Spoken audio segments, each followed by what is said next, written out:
자, 그래서 오늘은 이제 메뉴인데요. 이제 항상 똑같습니다. 메뉴를 이제 아시려면 일단 메뉴를 이해를 해야 되고요. 개념부터. 그다음에 메뉴의 구성은 어떤지, 메뉴 개발 프로세스, 마지막 사례를 통해서 한번 보도록 할게요. 제가 그 대부분 이제 카페를 가보면요. 여러분들도 아마 더 잘 아실 거예요. 우리 메뉴 보드가 좀 비슷하지 않아요? 대부분 다 에스프레소 있고 아메리카노 그러다 보니까 라떼 있고 뭐 캐러멜 마키아토 뭐 이런 식으로 가잖아요. 이제 오늘 교육은요. 이 교육을 배우시게 되면은 그런 어떤 일반적인 메뉴 보드가 아니라 여러분들만의 메뉴 보드를 만드실 수 있는 그 정도의 수준이 되실 겁니다. 오늘 잘 들어주세요. 자. 일단 메뉴에 대해서 한번 이해를 해봐야 되는데요. 자, 질문 한번 할게요. 커피는 맛있어야 한다. 동의하세요? 네. 그리고 독특하고 비주얼이 좋아야 한다. 동의하세요? 네. 가격이 저렴하면 좋다. 네. 세 가지를 다 만족시키기가 아까 그 젊은 두 분 인터뷰할 때 딸기도 더 많이 들어가고 가격도 저렴해서 야 이거 참 쉽지 않은데 그래서 뭐랑 똑같냐면 여러분들도 우리 카페에 와야 되는 이유가 커피 맛이 좋아서 와야 된다? 이러면 안 된다는 거예요. 네. 어디든지 다 커피 맛이 대부분 다 좋아요. 요즘에는. 네. 그게 차별화가 돼서는 안 된다는 거예요. 그래서 첫 번째는 제가 이걸 보여드리는 게 커피가 맛있어야 된다. 두 번째가 이제 독특하고 비주얼이 좋아야 된다. 예전에 혹시 더티 커피라고 들어보셨나요? 네. 여기가 이제 한때 정말 저도 찾아갈 정도로 되게 인기를 끌었는데 지금은 없어요. 찾아보기가 힘들어요. 그러니까 이제 독특해서만 될 문제가 아니라는 거죠. 네. 이걸 왜 만들었는지 그 이유가 함께 나와줘야 된다는 거죠. 자, 마지막으로 저렴하면 좋은 거잖아요. 그렇죠? 근데 우리나라에서 커피 누가 제일 많이 팔아요? 그렇죠. 스타벅스.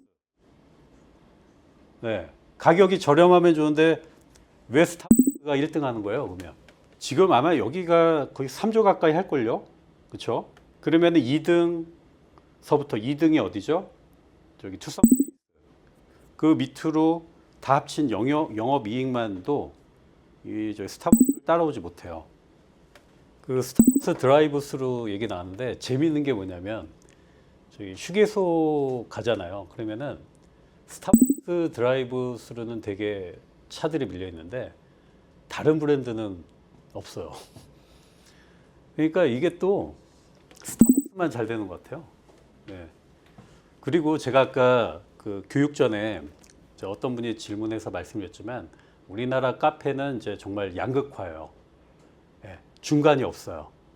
그래서 보통 프랜차이즈 커피도 이 중간이 지금 많이 사라지고 있어요.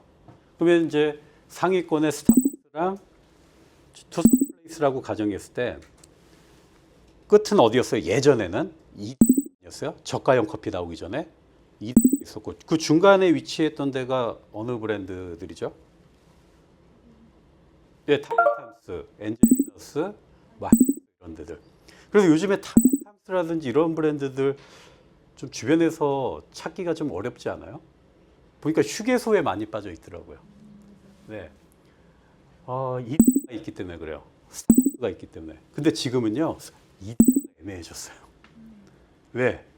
백다방, 메가커피, 컴포트 커피, 메모드 커피, 리터 커피 이런 저가형들이 있다 보니까 애매해졌어요. 그래서 지금 이디야 커피는 제가 보기에는 빨리 전략을 제대로 찾지 않으면 쉽지 않을 것이다. 근데 가격을 또 올렸죠? 1년 전인가 2년 전에. 네. 그러면 이게 되게 애매해지는 게 고민을 하게 되죠. 차라리 이 올린 가격에 조금 더 하면은 스타플레이스나 스타벅스를 가려고 하는 분도 있고 이제 가격이 올려서 좀 비싸다고 하면은 그 저가형 커피로 갈 수도 있고 이제 애매해졌다는 거예요. 네. 그래서 항상 말씀드리지만 이것 아니면 저것이 돼야지 이것저것 사이에 이렇게 있으시면 안 돼요. 애매해서는 안 됩니다. 예, 우리도. 자, 그럼 이제 본격적으로 들어가도록 할게요. 우리나라 카페 메뉴는 어떻게 되어 있을까? 여기 이제 대전 A 카페인데요. 어때요? 프랜차이즈의 전형적인 메뉴 보드 같죠? 여러분들 이제 이렇게 하지 마세요. 왜냐면 내가 너희들이 뭘 좋아할지 몰라서 많이 마련해놨어. 너희들이 좋아하는 거 알아서 먹어. 이런 거랑 다를 바가 없어요. 근데 이제 우연의 일치일까요? 제가 간 다음에 3개월 뒤에 여기 없어졌어요. 네. 자, 이 메뉴 보드는 어떠세요? 칠판에다가, 그렇죠? 여기는요, 사실 규모가 되게 컸어요. 청주인데 300평이고요. 20억을 들여서 하셨어요. 제가 물어봤어요. 여기 대표 메뉴는 뭐냐고. 그랬더니 여기 사장님 한참 고민하시더니 저 우측에 가운데 위쪽에 있는 자몽에이드라고 하시더라고요. 그래서 왜 자몽에이드입니까? 그랬더니 이게 제일 많이 나간대요. 이러면 안 돼요. 그렇게 따지자면 아메리카노가 제일 많이 나가죠. 그렇죠? 네. 자, 우리 매장의 대표 메뉴라는 건요. 결국에는 우리 매장만의 컨셉과 그런 감성적인 이런 게 담겨 있다라는 건데 한참 생각하다가 얘기하면요. 질문하는 사람도 여기는 별거 없는 데구나. 이렇게 이제 생각이 드는 거예요. 그다음에 이제 여러분들 잘 아시는 이런 타입도 있고 그다음에 이런 타입도 있어요. 이건 좀 어떠세요, 메뉴가? 시그니처, 말차, 단풍, 흑당, 초코. 심플하지만 그쵸? 기억하기 쉽죠. 여기는 이제 그 방배동에 있는 커피인데요. 전형적으로 이제 커피 로스팅과 스페셜티 커피 전문점이에요. 그 메뉴판을 봤는데 약간 레트로한 느낌이 있어요. 근데 재미있는 게 맨 위에 외부 디저트 환영. 아니, 오히려 막아야 되는 거 아니에요? 그러니까 이런 거죠. 우리는 스페셜티 커피 전문점이니까 우리 매장 와서 자꾸 디저트 있냐고 묻지 마. 대신 밖에서 사가지고 와서 먹는 거는 막지 않을게. 이거랑 똑같은 거죠. 네. 자신감이죠. 대구의 라우프. 초창기 메뉴예요. 지금 조금 늘었는데 되게 심플하죠. 자, 제주도로 한번 가볼까요? 제주 카페 이런 메뉴판도 있어요. 지금은 그냥 쭉 한번 보시기만 하세요. 자, 경기도 일산 가면요. 이렇게 이제 디지털 패드로 제가 딱 들어가니까 자리 먼저 앉아서 주문하래요. 그러면서 패드를 주더라고요. 들어갈 때. 그래서 앉아서 패드로 딱 주문하면 띵동하면서 거기에 오더가 들어가는 소리가 들려요. 그리고 그때 제가 패드를 가지고 카운터 가서 계산을 하는 방식이에요. 그러면 또 가져다 줘요. 테이블 서비스를 또 해줘요. 제품이 나오면. 뭐 이런 방식도 있고. 그 다음에 연남동 사실은요. 여기 메뉴보드가 되게 전략적으로 한 거예요. 한번 볼까요? 자, 지인분하고 커피 2잔을 마시러 갔는데 커피가 어디 있죠? 맨 위에. 그것도 에스프레소 기반의 커피가 아니라 드립커피라고 돼 있어요. 저는 그 생각이 들었어요. 살짝 이거 메인이 아닌가? 이것만 시키면 좀 약간 진상될 것 같은 느낌이 들어서 그냥 뭐 사이드 메뉴 같은 거 없나, 스콘이나 이렇게 해서 이제 주문하고 끝내려고 했는데 봤더니 펌킨 수프, 남자 둘이서 수프 먹긴 그렇고 샐러드도 좀 그렇고 프렌치 토스트 이것도 좀 그랬는데 밑에 보니까 스테이크가 샌드위치 이건 좀 그래서 제일 만만한 게 여기서 토스트인 것 같더라고요. 프렌치 토스트. 그래서 11,000원짜리는 좀 그렇고 7,000원 하나 시켰어요. 그랬더니 객단가가 테이블 단가 어떻게 되죠? 원래 10,000원이면 되는 걸 17,000원이 돼버리는 거죠. 네. 재밌는 게 뭔지 아세요? 딱 주문하고 이제 제 자리를 가려고 그랬는데 테이블마다 프렌치 토스트가 하나씩 다 있더라고요. 이게 이제 메뉴보드의 전략이라는 거죠. 나중에 말씀드리겠지만 소비자들은 잘 모르면 중심화 경향, 가운데 있는 걸 시키게 돼 있어요. 네. 이것도 심리를 잘 아셔야 됩니다. 이따가 나올 거예요 또. 자, 그 다음에 한때 파란을 일으켰던 부산 기장 앞바다에 있는 웨이브 커피. 여기 아시죠? 여기가 건축상도 받았거든요, 부산에서. 근데 이 건축이 우리나라에 많은 영향을 미쳤습니다. 그래서 저기 파주의 헤이리 가면은 비슷한 또 건축이 있고요. 또 이제 각 지역에 여기 그 웨이브 커피의 건축을 많이 이제 벤치마킹해서 오픈한 매장들도 꽤 많습니다. 자, 어쨌든 로스팅도 하고 베이커리도 해요. 근데 그에 비해서 메뉴 수가 좀 작지 않나요? 네, 그러면 여기가 메뉴를 많이 못해서 이렇게 했을까요? 아니라는 거죠. 결국엔 정확한 상권 분석을 통해서 목표 고객층을 파악해서 그 고객층들이 좋아할 만한 메뉴만 세팅해 놨다는 거죠. 이렇게 규모가 있는데도 메뉴의 수가 작다는 건 선택과 집중을 하겠다는 겁니다. 그 다음에 메뉴를 한번 보시면요. 원래 라떼라는 게 있고 풀문 커피가 있어요. 우리가 일반적으로 들어보지 못한 이름이에요. 네. 요거는 여기가 월레리에 있어요. 지역 자체가. 그래서 원래 커피. 지역성을 좀 담은 거겠죠. 풀문. 뭐 이제 어떻게 보면은 바다 앞에 떨어지는 뭐 이제 달의 모습을 형상화해서 만든 거겠죠. 네, 이런 게 이제 되게 중요하다는 거예요. 이것도 메뉴 브랜딩이에요. 자, 그러면 이제 본격적으로 우리 이제 메뉴에 대해서 들어가 보도록 할게요. 자, 메뉴는요, 여러분들 메뉴 하면은 원래 어떤 의미인 줄 아세요? 두 가지 의미가 있는데, 하나는 방금 저기 뭐 케이크나 커피처럼 제품을 의미하기도 하고요. 다른 하나는 저 우측에 있는 차림표를 의미합니다. 근데 원래 메뉴는요, 차림표란 뜻이에요. 이 두 가지 뜻을 다 쓰고 있죠. 자, 그런데요, 제가 맨 우측에다가 빨간색으로 전달책의 디자인이라고 했어요.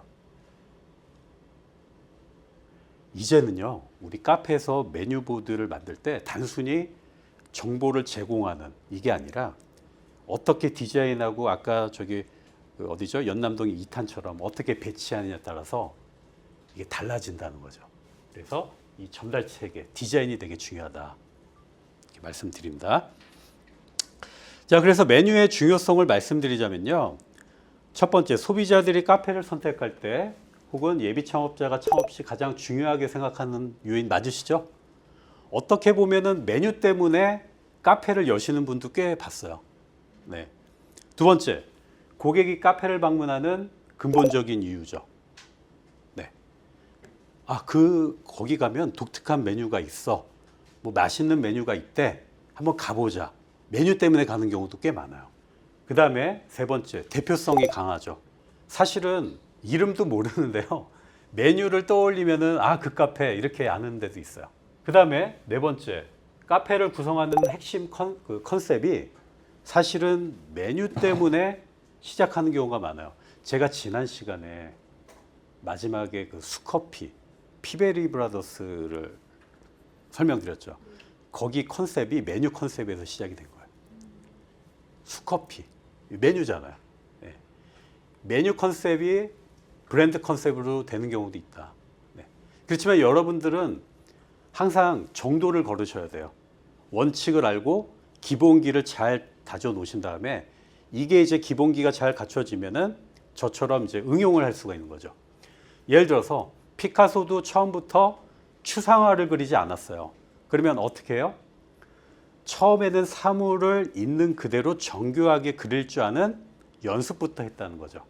네. 그러면 여러분들도 이렇게 이론 교육을 정확하게 습득을 하신 다음에 나중에 계속 응용을 하셔야 되는 거예요. 근데 처음부터 응용을 하면 안 돼요. 네. 항상 기본기를 먼저 잘 갖추셔야 됩니다. 자, 그러면 아까 메뉴가 메뉴판의 기능도 있다고 그랬잖아요. 그러면은 메뉴판의 기능 및 역할은 어떻게 될까요?